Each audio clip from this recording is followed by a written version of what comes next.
नमस्कार, आप देख रहे हैं अमर उजाला पंजाब हरियाणा। मैं हूं आपके साथ चंद्र प्रकाश नीरज। आज हम एक नए मुद्दे को लेकर के बात करेंगे और मुद्दा होगा हरियाणा कांग्रेस सीएम फेस का। हरियाणा में कांग्रेस के प्रत्याशियों को लेकर के तो चर्चाएं चल रही है, लेकिन पर सीएम के फेस को लेकर के कोई चर्चा नहीं है। सीएम कौन होगा किसी को कुछ नहीं पता, सब अपने अपने दावे कर रहे हैं। शैलजा भी अपना दावा कर रही है कि वो सीएम की रेस में है, वहाँ भूपेंद्र हुड्डा भी हैं। तो अब कांग्रेस में क्या पूरा चल रहा है, अंदरूनी खींचतान क्या चल रही है और सीएम का फेस को लेकर के क्या रहेगा सब, तो इसके लिए चर्चा में हमारे साथ मौजूद हैं दो साथी, गौरव त्रिपाठी जी और कुलदीप शुक्ला जी।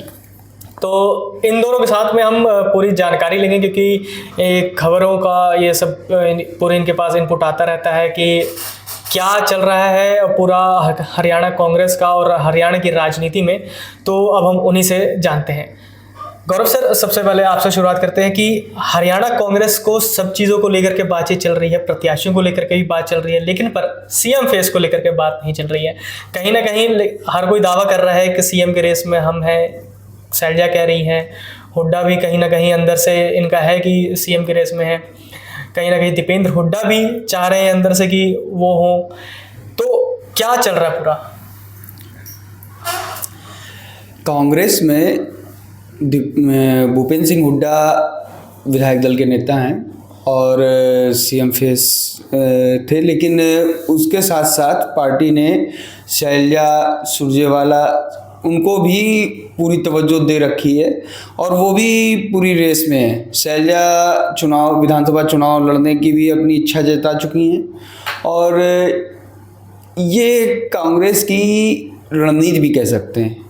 कांग्रेस जहां हुड्डा के जरिए जाट मतदाताओं को साध रही है, वहीं शैलजा के माध्यम से जो अनुसूचित जाति का मतदाता है उसको भी साधने की कोशिश में है। तो अगर कांग्रेस के शैलजा जो अनुसूचित मतदाताओं में अच्छी पैठ रखती हैं वो सीएम फेस में रहेंगी, तो अनुसूचित मतदाता कांग्रेस के साथ जुड़ेगा। इधर हुड्डा की अगर आशा बंधी रहेगी सीएम बनने की, तो जाट मतदाता भी उनके साथ जुड़ा रहेगा। इसी रणनीति के तहत वो विधानसभा चुनाव में उतरी है। तो वो दोनों ही को ही समान रूप से तवज्जो दे रही है कांग्रेस लीडरशिप, और ये दोनों में अंत में तय किया जाएगा कि कौन सीएम बनेगा। कुलदीप सर, सीएम फेस को लेकर के तो कांग्रेस में शुरू से ही रहा है कि मतलब सभी चीज़ें हो जाती है, लेकिन पर एंड तक भी वो सीएम चेहरे का उजागर नहीं करती है कि कौन होगा। तो अभी भी क्या उसी राह पे चल रही है कि क्या पता हो सकता है कि पहले भी अनाउंस कर दे? तो जैसे कि भूपेंद्र हुड्डा चाहते हैं कि वो सीएम बने, उनके समर्थक भी काफ़ी जोर शोर से और जोश में हैं कि हुड्डा जी को बनाया जाए। और भूपेंद्र हुड्डा के माध्यम से कहीं न कहीं दीपेंद्र हुड्डा को भी जोड़ा जा रहा है कि कांग्रेस में दीपेंद्र हुड्डा के माध्यम से युवाओं को भी जोड़ा जाए, क्योंकि युवाओं में दीपेंद्र हुड्डा का क्रेज भी है और समर्थक भी युवा काफ़ी हैं उनके। लेकिन जैसे गौरव सर ने बताया, इस बात से पूरी तरह से सहमत हूँ मैं कि इसकी चर्चा भी राजनीतिक गलियारों में है। इवन अगर हम कांग्रेस के नेताओं की बात करें तो उनके बीच भी इसकी चर्चा है कि जो कांग्रेस का हाई कमान दिल्ली में बैठा हुआ है वो हरियाणा में सभी मतदाताओं को साधने की कोशिश में लगा हुआ है कि किसी भी तरह से कोई भी वर्ग जो है वो छूटे ना, और सभी वर्ग मिलके कांग्रेस को वोट करें ताकि कांग्रेस की सरकार बने। अब जैसे हुड्डा के माध्यम से जाट मतदाताओं को, और अगर दीपेंद्र हुड्डा की बात करें तो उनके माध्यम से युवा मतदाताओं को, और शैलजा की बात करें तो उनके माध्यम से दलित मतदाताओं को, तो कांग्रेस मतलब एक सस्पेंस ये रखना चाहती है अंत तक, जब तक वोटिंग नहीं हो जाता। मतलब कि आप कहने के सस्पेंस के जरिए ही सभी जो भी मतदाता हैं उनको साधने की कोशिश कर रहे हैं कि मतलब कि लास्ट तक में कोई उजागर ना करें और सभी को साथ में भी ले ले, सारे वोटरों को। जी बिल्कुल, साफ तौर पे इसको ये कह सकते हैं आप कि कांग्रेस जो है वो सस्पेंस की चाल खेल रही है एक, और इसी सस्पेंस के आधार पे वो सभी मतदाताओं, हरियाणा के सभी मतदाताओं को साध कर अपनी सरकार बनाना चाहती है। और वो चाहती है किसी भी तरह से कोई भी मतदाता वर्ग छूटे ना या फिर कांग्रेस से मुखर ना हो। क्योंकि जैसे भी बात हुई कि शैलजा या भूपेंद्र हुड्डा दोनों का अलग अलग गुट सामने आ चुका है, इनकी गुटबाजी भी सामने आ चुकी है। तो अगर कहीं कांग्रेस इन दोनों में किसी को भी सीएम फेस कर देती है तो जाहिर सी बात है कि अपोजिट वाला जो फेस होगा वो और उनके समर्थक दोनों नाराज हो जाएंगे। तो इस वजह से कांग्रेस को काफ़ी नुकसान भी हो सकता है। तो इस वजह से कि अभी तक सस्पेंस क्रिएट है और मुझे लगता है कि वोट ख़त्म होने तक ये सस्पेंस बना रहेगा। सर, ये सीएम की, गौरव सर, ये जो पूरा सीएम का चल रहा है, ये सीएम की रेस में सुरजेवाला कहाँ स्टैंड कर रहे हैं? सुरजेवाला का क्या चल रहा है सर? क्योंकि शैलजा ने तो कह दिया साफ तौर पे कहीं ना कहीं कि वो इस रेस में है, लेकिन पर दीपक बावरिया ने कह दिया है कि कोई भी एमपी, कोई भी राज्यसभा का जो मेंबर है वो सीएम की मतलब कि नहीं बनाया जाएगा। लेकिन पर फिर बाद में कह सकते हैं कि कोई बाहरी मतलब कि जो नहीं भी है, जो विधायक भी नहीं है, उसको भी बनाया जा सकता है। दीपक बावरिया ने पहले बयान दिया था कि कोई भी सांसद या राज्यसभा सदस्य चुनाव, विधानसभा का चुनाव नहीं लड़ेगा। यदि लड़ना है तो पार्टी हाईकमान की मंजूरी लेनी होगी। और अगले दिन अपना उन्होंने, जब इसका विरोध हुआ, शैलजा क्योंकि वो थी, पार्टी को, हाईकमान को लगा कि इससे नुकसान हो सकता है क्योंकि जो अनुसूचित जाति के मतदाता हैं, जो शैलजा के समर्थक हैं, वो टूट सकते हैं। तो उन्होंने अगले दिन अपना रिकवर किया और उन्होंने कहा कि सीएम की रेस में जो विधानसभा का चुनाव नहीं भी लड़ रहे हैं वो भी सीएम की रेस में हैं। अब बात करते हैं सुरजेवाला की। तो सुरजेवाला पार्टी हाईकमान के काफ़ी करीबी हैं। वो राजस्थान से राज्यसभा सदस्य हैं और सीएम की रेस में भले ही ना हो, लेकिन सरकार बनाने और सरकार में जो मंत्री बनाने का जो खेल है उसमें वो काफ़ी कुछ उनकी भूमिका रहेगी। अभी कल उन्होंने कैथल में एक जनसभा में उन्होंने कहा भी कि मैं इस शहर का पुराना मिस्त्री हूँ और मुझे एक बार फिर पुरानी नौकरी दे दी जाए। तो और वो अपने से ज़्यादा अपने बेटे के लिए, आदित्य के लिए टिकट मांग रहे हैं। सुरजेवाला, उम्मीद भी है कि सुरजेवाला स्वयं अगर नहीं चुनाव मैदान में उतरते तो इस बार उनके बेटे को टिकट मिलेगी। तो वो अपने बेटे के जरिए विधानसभा चुनाव की राजनीति में पूरा दखल रखेंगे। तो सुरजेवाला, लेकिन पर क्या उनके बेटे का उतना प्रभाव पड़ेगा? अगर मान लीजिए अगर टिकट दे भी दी जाती है उस जगह से, तो क्या वो जीत का उनका होगा उनके उस सीट से? आदित्य सुरजेवाला चेहरा जरूर होंगे, लेकिन उनके पीछे खड़े रणदीप सुरजेवाला ही हैं। तो सुरजेवाला के नाम पर ही मतलब हाँ, कि जो उनका जो सुरजेवाला, उनके आदित्य के नाम के बाद सुरजेवाला लिखा हुआ है ना, उस पर राजनीति चल रही होगी। और वो आदित्य सुरजेवाला तो सिर्फ चुनाव फेस होंगे, बाकी राजनीति विधानसभा की पूरी रणदीप सुरजेवाला ही करेंगे।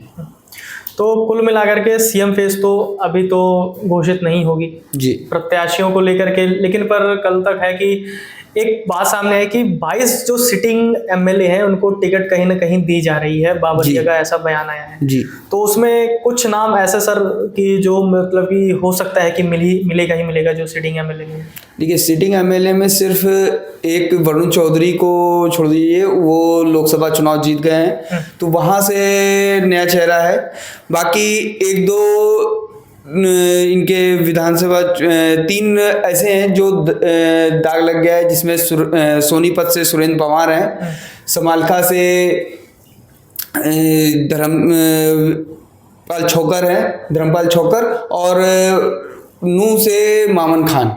ये 3 छोकर और सुरेंद्र पवार ईडी के उसमें मामले में फंसे हुए हैं और मामन पर नूह हिंसा को भड़काने का आरोप है, वो भी आरोपी हैं।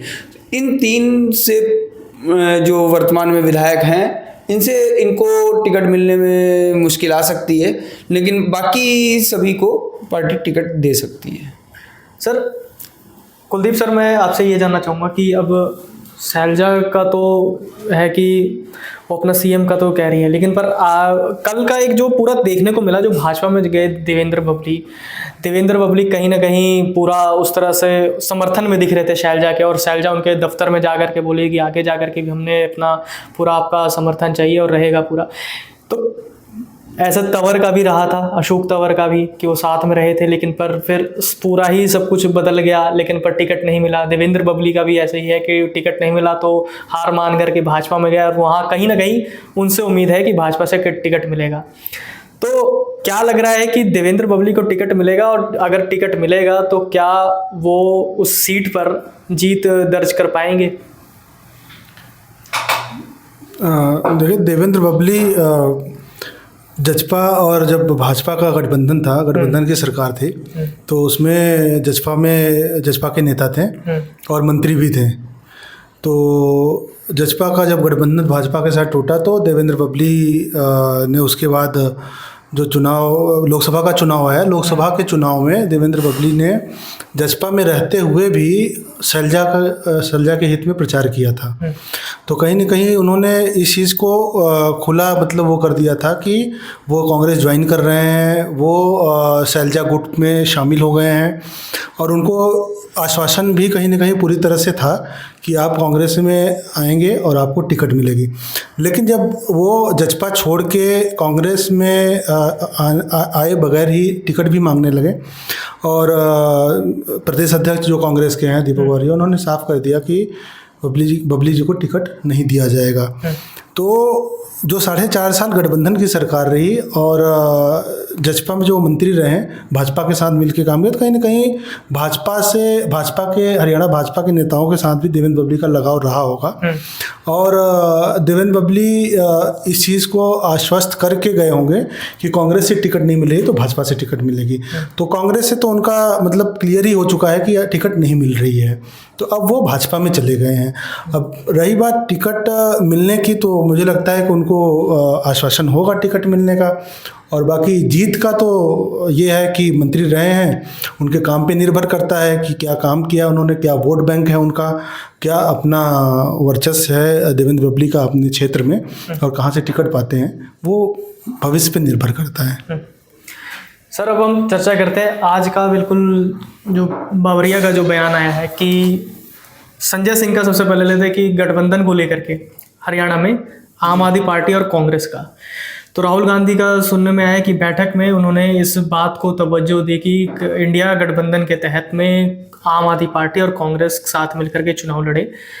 संजय सिंह ने भी इसका स्वागत किया, और दीपक बावरिया ने भी कह ही दिया कि कहीं ना कहीं इसको लेकर के बात चल रही है। तो सर, क्या किस तरह से देख रहे हैं कि मतलब गठबंधन का कितना प्रभाव पड़ेगा इस चुनाव में?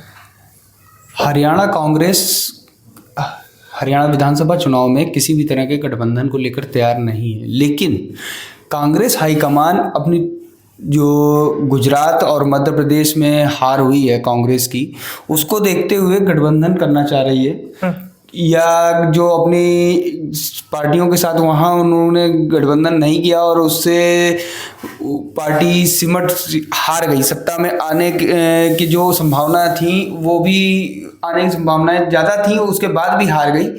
तो उससे सबक लिया है कांग्रेस हाईकमान ने। गुजरात में भी यही हाल था, कांग्रेस ने आम आदमी पार्टी के साथ गठबंधन नहीं किया, और उसका नतीजा ये हुआ कि करीब 25 सीटों पर आम आदमी पार्टी दूसरे नंबर पर रही, और उसने कांग्रेस को हराने का काम किया। इसी तरह मध्य प्रदेश में समाजवादी पार्टी ने इसके साथ कांग्रेस ने गठबंधन नहीं किया, और वहाँ करीब 40 सीटों पर जो समाजवादी पार्टी को वोट मिले वो कांग्रेस का वोट था। तो इस बार कांग्रेस ने उससे सबक लिया है, इन दोनों चुनावों से, दोनों राज्यों के चुनावों से, और वो कांग्रेस हाईकमान का मानना ये है कि वो येन गेन प्रकार में भाजपा को सत्ता में नहीं आने देना है, गठबंधन करके वोटों का बिखराव जो है वो रोकना है। हरियाणा में कांग्रेस जजपा और इनेलो के साथ तो जा नहीं सकती, अब एकमात्र विकल्प उसके पास आम आदमी पार्टी बचती है। तो आम आदमी पार्टी के साथ इन्होंने लोकसभा चुनाव में भी गठबंधन किया था। लेकिन अभी हरियाणा कांग्रेस के जो तर्क हैं कि पिछले लोकसभा चुनाव में जो 42 सीटों पर कांग्रेस 42 विधानसभा सीटों पर कांग्रेस जीती थी, 44 पर भाजपा और 4 पर आम आदमी पार्टी को बढ़त मिली थी, तो उसको तर्क वो हाईकमान के सामने रख रहे हैं और उनका कहना है कि यदि कुरुक्षेत्र लोकसभा सीट से कांग्रेस का ही प्रत्याशी सामने होता तो नवीन जिंदल जीत नहीं पाते। तो देखते हैं अभी ये कितना समझ, लेकिन हाँ सुबुगाहट शुरू हो गई है और आम आदमी पार्टी तो गठबंधन को तैयार है, लेकिन अभी हरियाणा कांग्रेस के नेता इसके लिए तैयार नहीं है और वो कांग्रेस हाईकमान की कितनी कहीं ना कहीं भूपेंद्र हुड्डा ने तो शुरू में ही कह दिया था कि हम गठबंधन में, वो तो शुरुआत से ही कह रहे हैं कि हम किसी गठबंधन के लिए जरूरत ही नहीं है, मैं अपने दम पर सरकार बनाएंगे। लेकिन पर कहीं ना कहीं अब राहुल गांधी के बयान के बाद से तो अंदर सुबुगाहट और सियासत भी करवा सकते हैं कांग्रेस, हरियाणा कांग्रेस में कि गठबंधन होगा और कहीं ना कहीं मानना भी पड़ सकता है कि अगर गठबंधन के साथ गठबंधन के लिए तैयार है, लेकिन दिक्कत आएगी सीटों पर।